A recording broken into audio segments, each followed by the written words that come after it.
Hello दोस्तों, स्वागत है आपका इन्फोशेयर में। आज जिस टॉपिक पे हम बात करेंगे वो है China, which is going to be the largest economy by 2028। So 2028 तक China will be the largest economy. So अभी जो लार्जेस्ट इकोनॉमी है वो है US. In future China will be the one who will replace US. So इस कारण से India की रैंकिंग कहाँ पे रहेगी, या इंडिया अभी कहाँ पे स्टैंड कर रहा है, फ्यूचर में कहाँ पे स्टैंड करेगा, वो भी हम देखेंगे। तो काफ़ी इंटरेस्टिंग वीडियो है, वीडियो में बने रहिएगा। चलिए चलते हैं। सो ये एक कटआउट है जो कि मैंने द गार्जियन से लिया है। सो इसमें कहा गया है कि चाइना विल ओवरटेक यूएस, जैसे कि मैंने बताया, बाय 2028। सो सीईबीआर जो कि एक रिसर्च इंस्टीट्यूट है, हर साल ये प्रेडिक्ट करती है कि वर्ल्ड की इकोनॉमी किस डायरेक्शन में जाएगी, और वर्ल्ड सुपर पावर कौन कौन से रहेंगे वो भी ये प्रेडिक्ट करती है। सो इन्होंने प्रेडिक्ट किया है कि 2028 तक चाइना विल रिप्लेस यूएस। अगर आप अभी देखेंगे कि कोरोना के कारण क्या क्या प्रॉब्लम्स हुए थे, तो आपको पता चलेगा कि चाइना ने कोरोना को काफ़ी अच्छे से हैंडल किया है, और उनकी इकोनॉमी अभी रिबाउंड हो चुकी है, और रिबाउंड होने तक 90% तक आ चुकी है। बट वहीं वर्ल्ड के बड़े बड़े super powers like US, European Union या UK still struggling with the corona virus pandemic. Although वहाँ पे वैक्सीन तो आ चुकी है, या वैक्सीन पे काम चल रहा है कहीं कहीं पे, और कहीं कहीं पे उन्होंने वैक्सीन देना भी स्टार्ट कर दिया है। But because of that also अभी तक इकोनॉमी रिबाउंड नहीं हुई है। लेकिन वहीं पे चाइना ने काफ़ी अच्छे तरीके से इसको टैकल किया है, इसको हैंडल किया है, और वहाँ पे GDP already in the positive side हो चुकी है। और सीईपीआर जो कि मैंने बताया, जो कि एक रिसर्च इंस्टीट्यूट है, उन्होंने पहले प्रेडिक्ट किया था, तो लास्ट ईयर तक का उनका प्रेडिक्शन था या उनका फोरकास्ट था कि चाइना यूएस को रिप्लेस कर सकेगी बाय 2033। बट अभी ऐसा नहीं है। उन्होंने जिस तरीके से कोरोना वायरस पेंडेमिक को इतने अच्छे से हैंडल किया है, उस कारण से वो रिप्लेस कर देंगी यूएस को 5 साल पहले, जो कि एक बहुत मतलब एक बहुत बड़ा एडवांटेज हो जाएगा चाइना के लिए। और उन्होंने जो रिसर्च इंस्टीट्यूट ने है, एक रेटिंग भी बताई है, जो कि इम्प्रूवमेंट या जिस तरीके से चाइना ग्रोथ करेगी वो है फ्रॉम 21 टू 25, 5.7% की रफ्तार से ग्रो करेगी, और फ्रॉम 26 टू 2030 ये जो ग्रोथ है वो 4.5% होगी। सो ये एक जो चाइना जो कि अभी स्टैंड करता है विथ 14 ट्रिलियन यूएस डॉलर। और इस तरीके के अगर रफ्तार से चलना है, जो कि 5.7 और 4.5% है, फ्रॉम 2021 टू 25 और 26 टू 30, ये भी अचीव करना एक एक बहुत बड़ी बात हो जाएगी। सो चाइना काफ़ी अच्छे तरीके से आगे बढ़ रहा है। और वहीं पे यूएस का अगर आप देखेंगे, तो यूएस में अभी जो बाइडेन नए प्रेसिडेंट हुए हैं, तो उनकी स्ट्रैटेजी को भी देखना पड़ेगा कि वो क्या करेंगे। बिकॉज अभी आपको पता है कि ट्रेड डिफिसिट या ट्रेड वार चल रहा था चाइना और यूएस के बीच में, जब प्रेसिडेंट थे डोनाल्ड ट्रंप। वहाँ पे भी काफ़ी तरीके से ट्रेड वार हुए थे। तो अब हमें देखना पड़ेगा, ये काफ़ी इंटरेस्टिंग होगा कि जो बाइडेन उसको कैसे हैंडल करते हैं, इस ट्रेड डिफिसिट को। बिकॉज ऑब्वियसली है कि यूएस नहीं चाहेगा कि चाइना आगे बढ़े, या चाइना सुपर पावर बने, या उसकी इकोनॉमी इतनी ज़्यादा ग्रो हो कि वो टॉप इकोनॉमी बन जाए। तो इसको कैसे हैंडल करेंगे जो बाइडेन, ये देखना काफ़ी इंटरेस्टिंग रहेगा। अ, रहेगा, यस। सो अभी देखते हैं कि ऑल द अदर इकोनॉमी अभी कहाँ पे स्टैंड कर रही है। ठीक है, तो अभी आप देखेंगे कि यूनाइटेड स्टेट्स जो कि यहाँ पे है, मैंने एक कटआउट लगाया हुआ है, ये यहाँ पे 21.43 ट्रिलियन है, और चाइना अभी 14.34 ट्रिलियन पे है, जैसे कि मैंने बताया था, है ना। और इंडिया यहाँ पे 2.88 ट्रिलियन पे है। तो आप देख सकते हैं, तो यूएस चाइना से जस्ट नियरली 7 ट्रिलियन डॉलर से आगे है, जो कि 2020 का अभी तक का प्रिडिक्शन है, या अभी तक मतलब जहाँ पे वो स्टैंड कर रही है। सो फ्यूचर में 7 ट्रिलियन भी इजिली अचीव कर लेगी बाय 2028। मतलब 8 साल में 7 ट्रिलियन चाइना अचीव कर लेगी, या उससे ज़्यादा ही अचीव कर लेगी, और वो यूएस को आराम से पीछे छोड़ देगी। और अभी जो जो रेटिंग है, या अभी जो जो रैंकिंग है 2020 की, US, China, Japan, Germany, UK और इंडिया।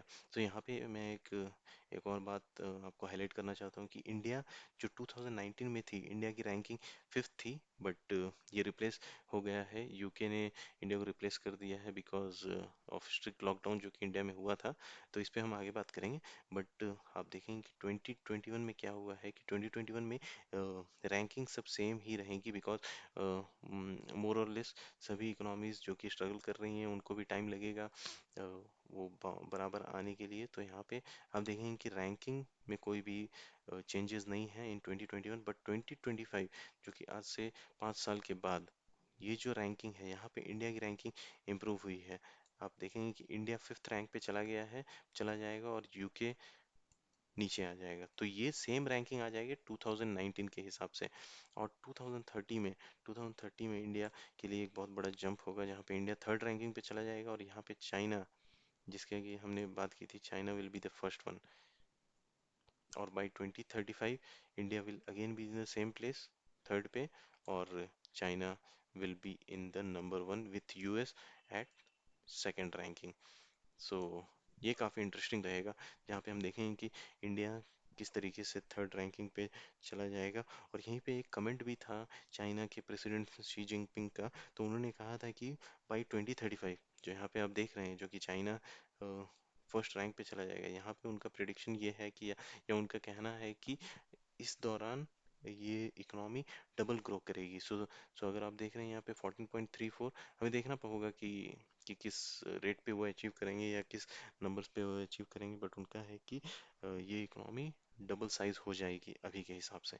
तो ये देखना काफ़ी इंटरेस्टिंग रहेगा कि उन्होंने कैसे हैंडल करेंगे फ्यूचर में, या वो हम देखेंगे।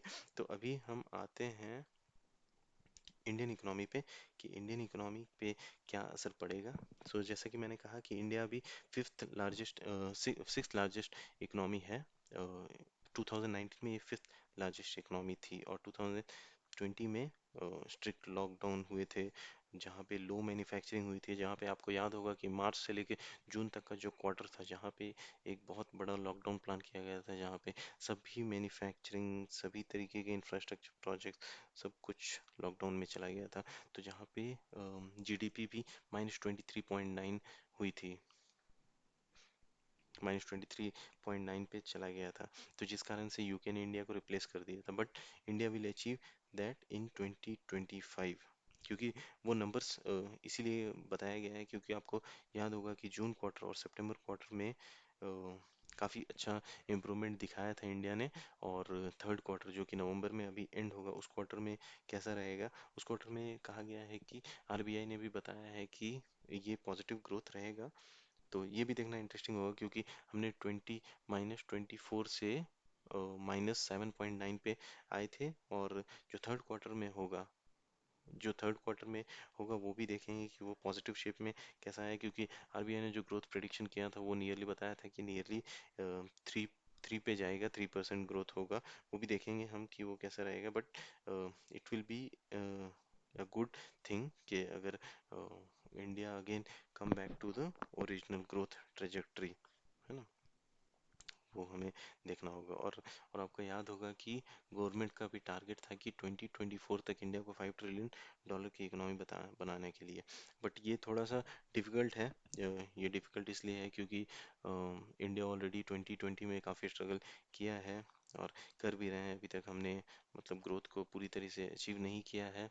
अगर उसको अचीव करना है 2024 तक का टारगेट को, $5 ट्रिलियन को, तो every year India needs to grow at 7 to 8% at a growth rate, जो कि बहुत बहुत डिफिकल्ट है। बट वो भी देखेंगे हम कि अगर अचीव हो पाएगा या नहीं हो पाएगा। But world world world level पे जो ये नंबर्स हैं, इस साल पूरे वर्ल्ड लेवल पे इकोनॉमी नीचे श्रंक हुई है बाई 4% एवरी ईयर। ठीक है, जो कि फिनेंशियल क्राइसिस, आपको याद होगा 2009 में जो फिनेंशियल क्राइसिस था, उस दौरान भी इतना ज़्यादा डिप नहीं हुआ था जितना कि इस साल हुआ है। इस साल 4% डिप हुआ है on the world level, which is a very very very big thing, है ना। तो इंडिया को अगर ग्रोथ ट्रेजेक्टरी को मेंटेन करना पड़ेगा, तो India needs to focus on big projects, export की साइड पे पे ध्यान देना पड़ेगा। मोर इन्वेस्टमेंट इंडिया में लाने पड़ेंगे, क्योंकि हमने देखा है कि चाइना से काफ़ी कंपनीज मूव हुई हैं। तो कुछ कंपनीज वियतनाम गई हैं, कुछ बांग्लादेश।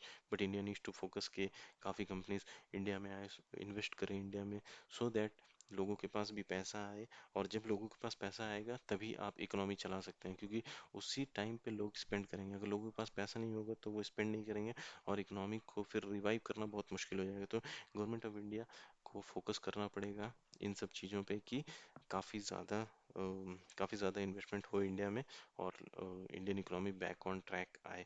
सो यस, ये था आज के टॉपिक जो मैंने सोचा कि आपके साथ डिस्कस करें, क्योंकि ये काफ़ी एक इंटरेस्टिंग टॉपिक था। सो होपफुली आपको अच्छा लगा होगा, आपको पसंद आया होगा। अगर आप चाहते हैं मैं इस तरीके के टॉपिक्स पे वीडियो बनाऊं तो आप मुझे कमेंट करके बता सकते हैं। So till then, like share and subscribe to info share. Take care guys, bye bye, thank you.